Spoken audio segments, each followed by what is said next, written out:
اور میری کانٹتے ماں دے ڈنڈے حالی بھی ہو سن، ٹھو ٹھو ٹھو ٹھو۔ ہمارے ماں باپ کو پتہ نہیں، میں نے بہت چھوٹی عمر میں سگریٹ پینا شروع کر دی، گاؤں کا ماحول ذمہ دارا آزاد، میں نے سگریٹ پینا شروع کر دی، میری ماں کو پتہ چل گیا، ماسی۔ اب ماں نے میرا منہ کھولا ہوا ایسے، اور ماسی نے چمٹے میں انگارہ ڈال کے میرے منہ میں ڈال، پاما تیرے منہ وچ، پاما تیرے منہ وچ، اور میری ہاؤ میں نہیں پیندا، میں نہیں پیندا۔ یہ مجھے سگریٹ سے ہٹایا جا رہا ہے، کیسے؟ اس لیے کہ میں نے کوئی 8-9 سال کی عمر میں سگریٹ شروع کر دی تھی۔ تو ماں نے یوں میرے جبڑے کھولے ہوئے، اور ماسی نے چمٹے میں نا انگارا، اور پاما پاما تیرے منہ، پاما تیرے، میں کہا بھائی آج میری خیر نہیں، او میں نہیں پیندا، او میں نہیں پیندا۔ باہر جا کے میں پھر پی رہا تھا۔ اچھا، اور میرے چھوٹے بھائی نے دیکھ لیا، اس کی عمر کیا ہوگی؟ 6 سال۔ میں کہا بھی مارے گیا، اس ضرور جا دسنا ہے۔ میں کہا تار میں اور میں نا، میں کہا ایک تو بھی پی لا، میں نے ایک اس کو پلا دیا تاکہ میری شکایت نہ لگے، لیکن میری شکایت نہیں لگے، کیونکہ مار پٹائی آسان راستہ نا چپ کرانے کا، چپ کرانے کا، بند کرنے کا آسان کام ہے، 2-4 تھپڑ مارو چلو، بچہ رو دھو کے چپ ہو جائے گا۔ اللہ کے واسطے اپنے نبی کی زندگی پڑھو۔ اس ادارے کا مقصد بھی کوئی ہم کو سکول نہیں ہے، کوئی کاروبار نہیں ہے، کوئی سکول کے مقابلے میں سکول نہیں ہے، صرف اپنے ہمارا ماحول۔ میں 4تھی جماعت میں پڑھتا تھا، ہمارے استاد سے ماسٹر شفیع صاحب رحمۃ اللہ علیہ، بڑے محنتی تھے، لیکن وہی ماحول تھا، سوٹے سوٹے ڈنڈے ڈنڈے۔ دسمبر کا مہینہ، سردی، ایک وہ اس کا حساب کا سوال لکھایا سلیٹ کے اوپر، ہم 15 لڑکے یوں لائن میں بیٹھے۔ اچھا، میں نے دیکھا، مجھے نہیں آتا تھا، میں کہا چلو معافی تلافی ہو جیسے۔ جب وہ پہلا اس کو نہیں آیا تو پتہ نہیں کو 8-10 ڈنڈے پہ، میں کہہ لے بھائی مارے گا یا اللہ۔ پھر دوسرا اس کو بھی ڈنڈے، پھر تیسرا اس کو بھی ڈنڈے، کسی نے نہیں آیا۔ اب میں سوال چھوڑنا تو حل کرنا تو چھوڑ دے، میں کہ یا اللہ جان کے میں بچائیں، کوئی راہ دکھا۔ اچھا، ہمارا دیہاتی کلچر تھا تو ابا جی رحمت اللہ علیہ، یہ کوئی رشوت نہیں ہوتی تھی، یہ اپنی سعادت سمجھ کر استاد جی کے گھر گندم جاتی تھی، چاول جاتے تھے، اور گھی جاتا تھا، مکھن جاتا تھا، دیسی شکر اس وقت تیار ہوتی تھی وہ جاتی تھی، گنے جاتے تھے، مرچیں جاتی تھیں، کنو جاتے تھے، آم جاتے تھے، یہ سب کچھ جو ہم لگاتے تھے۔ اب میں سوچ میں پڑ گیا، یا اللہ ہوں کی آکھاں استاد جی نوں کڑک آمنی ہے، چاول آمنے، کسے شاید ابھی موسم کوئی نہیں ہے جی، کی کراں؟ پھر مجھے یاد آیا مرچاں کھلوتی ہیں۔ اب جب 2 لڑکے رہ گئے نا تو میں مسئلہ حل کر چکا تھا، تو میں اٹھا، میں کہ استاد جی ابا جی پیان دیان کل مرچاں گھر اپڑ جس۔ میں کہ شاباش میرے پتر شاباش، تو ایدے بہ جا، تو ایدے بہ جا۔ لبے مرچاں میری جان بچائی، لیکن یہ جھوٹ مجھے میرے استاد کی سختی نے سکھایا۔ میں جھوٹ نہیں بولنا چاہتا، یہ ماں باپ اپنی اولاد کو جھوٹ سکھا رہے ہیں بے جا سختی، ٹیچر پروفیسر بچوں کو جھوٹ سکھا رہے ہیں بے جا سختی سے۔ اور آپ سے کہتا ہوں کہ ادب انسانیت کا زیور ہے، ادب انسانیت کا زیور ہے۔ جو ایک حرف بھی پڑھا دے اس کے آگے کبھی سر نہ اٹھانا، اللہ تمہیں علم بھی دے گا، رزق بھی دے گا، عزت بھی دے گا۔ ماں باپ ہیں، استاد ہیں، سب کو عزت دو، اللہ تمہیں عزت کی چوٹیاں دے۔ تو میرے نبی کی پاکیزہ زندگی جس میں خامند اور بیوی کا ایک بہت خوبصورت رشتہ ہے، پھر اس میں ماں باپ کا بہت خوبصورت رشتہ ہے۔ میرے نبی نے فرمایا اگر میری ماں زندہ ہوتی تو میں ایسی نوکری کرتا کہ عشاء کی نماز کے مصلی پر ہوتا، ادھر سے میری ماں کہتی محمد تو میں کہتا جی اماں جی، نماز توڑ دیتا، میں کہتا جی اماں جی۔ میرے نبی سے پوچھا گیا قیامت کب آئے گی؟ تو اللہ کو پتا ہے۔ کہ کوئی نشانی؟ کہ جب ماؤں کو ذلیل کیا جائے گا آ جائے۔ ایک اور بات سن رہی، جب بیٹیاں ماؤں کو ذلیل کریں گی تو قیامت آ جائے گی۔ بیٹیوں کا خاص طور پہ نام لیا کہ جب بیٹیاں بھی ماؤں کو ذلیل کریں گی تو قیامت آ جائے گی. یہ بڑے خوبصورت زندگی میرے نبی ہمیں دے کر گئے. صرف تسبیح پکڑا کے نہیں گئے, صرف مصلے پہ بیٹھا کر نہیں گئے, وی سی کی کرسی پر کیسے بیٹھنا یہ بھی سکھایا ہے, اور بیوی کے ساتھ کیسے چلنا یہ بھی سکھایا. عورتوں کو بھی سکھایا ہے کہ اگر میرے دین میں سجدہ ہوتا تو میں بیوی سے کہتا اپنے خامند کو سجدہ کر. اور ماں کے قدموں تلے جنت ہے تیری, باپ تیری جنت کا دروازہ ہے.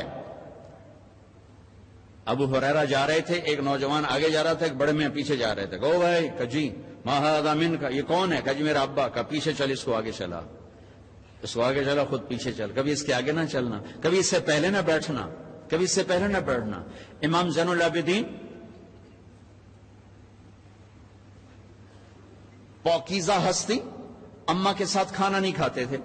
اور عرب میں وکر یہ الگ الگ پلیٹیں ہیں نا, یہ تو ہمارا دستور ہے, عرب کا دستور ہے کٹھے کھانا. تو ایک شخص نے کہا حضرت آپ ماں کے ساتھ کھانے کو نہیں کھاتے, آپ تو اتنے ماں کے فرما بردار ہیں.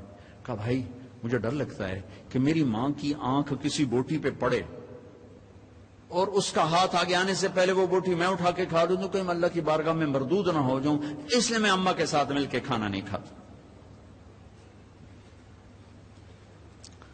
سو جن کے ماں باپ زندہ ہیں, استاد بھی باپ ہوتا ہے, سسر بھی باپ ہوتا ہے, ساس بھی ماں ہوتی ہے. اپنے استادوں کو بھی باپ سمجھو, حقیقی باپ کو بھی باپ سمجھو. حضرت علی نے فرمایا جو مجھے ایک حرف قرآن کا نہیں, کوئی ایک حرف سکھا دے, قرآن نہیں کوئی, تو میں اس کا غلام ہوں جہاں چاہے بیچ دے. ادب کرو گے تو اللہ علم دے گا. ڈگری کے لیے نہ پڑھو, علم کے لیے پڑھو, اللہ تمہارے لیے رزق کا دروازہ بھی کھولے گا, علم کا دروازہ بھی کھولے گا. ٹیچروں سے کہتا ہوں طلبہ کو محبت سے لو, ٹانٹنگ نہ کریں, طنز نہ کریں, بے عزت نہ کریں. بے عزت کرنے سے ریئیکشن ہوتا ہے, عزت ختم ہو جاتی ہے.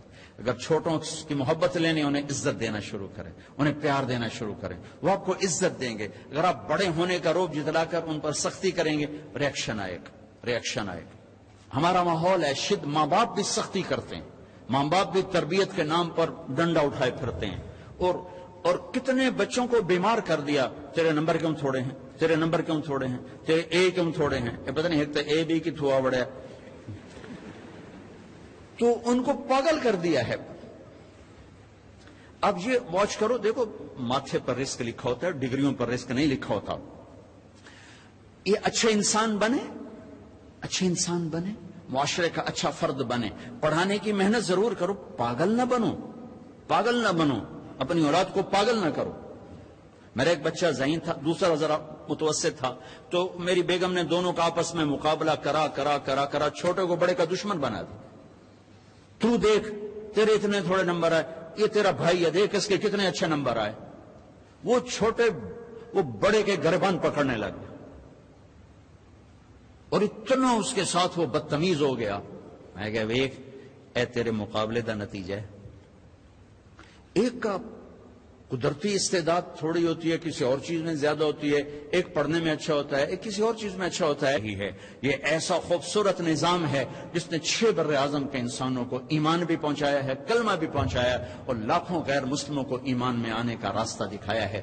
میں آپ سب بچوں سے کہتا ہوں کسی سیاسی تحریک کا حصہ نہ بنو, کسی سیاسی پارٹی کا حصہ نہ بنو, کوئی نعرے بازی نہ کرو. جو بھی آئے گا اپنا جیب لے کر آئے گا, اپنا پیٹ لے کر آئے گا. اپنے آپ سے اپنے آپ کو ٹھیک کرنے کی محنت کرو. سب سے بڑی سیاست ہے کہ تم اللہ کو راضی کر لو. جو پڑھ رہے ہو اس میں تم علم والے بنو, صرف ڈگری والے نہ بنو, علم والے بنو. اور آپ کے ہاسٹل کی فضا ہے, آپ نوجوان ہو, آپس میں لڑائی جھگڑے بھی ہو جاتے ہیں, ایک دوسرے کو معاف کرنا. جس کسی سے لڑے ہوئے ہو صلح کر لینا, ماں باپ سے لڑے ہوئے ہو ان کے پاؤں پکڑ لینا, بیوی سے کوئی سینگ پھنسے ہوئے معافی مانگ لینا, بیوی کے خامن سے کوئی اڑبن ہے تو معافی مانگ لینا کہ میرے اللہ کو معاف کرنا انتہائی پسند ہے. اور خاص طور پر میاں بیوی اگر لڑ کے آپس میں صلح کریں تو اللہ ان کے پچھلے سارے گناہ معاف کر دیتا. یہ صلح اللہ کو ایسی پسند ہے. تو اب ہاسٹل میں پارٹیاں بن کے نہ رہو, آپس میں اگر کوئی جھگڑا لڑائی ہے معاف کرو, معاف کرو, گلے سے لگو, سینے سے لگو. اپنے حوصلوں کو خوبصورت بناؤ قرآن سے, میوزک سے نہیں, قرآن سے. اللہ تمہیں جنت کے میوزک سنانے والا ہے.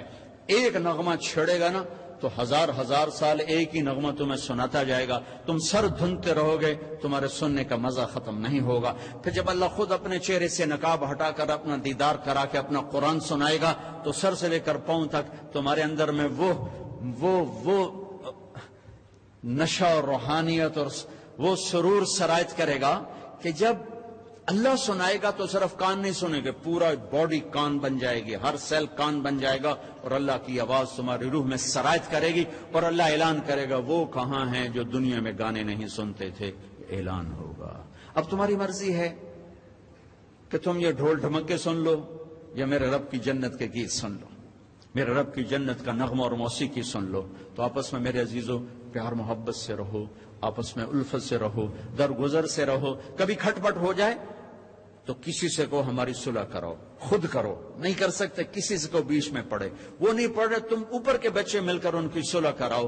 نفرت سے نہ رہو, محبتوں سے رہو, اور قومیت کی بنیاد پہ نہ چلو, امت کی بنیاد پہ چلو, امت کی بنیاد پہ چلو. والدین سے کہتا ہوں اپنے بچوں کے رشتے میں قوم کو نہ دیکھو, دینداری کو دیکھو, نیکی کو دیکھو. یہ ہم اپنی قوم سے باہر نہیں کرتے, اس نے ہماری بچیوں کی زندگیاں برباد کر دی, ہمارے بچوں کی زندگیاں برباد کر دی, اور بے جوڑ رشتوں نے تباہی کے دروازے کھول دیے کہ اپنی قوم میں کرنا چاہے وہ کیسا ہی کیوں نہ ہو.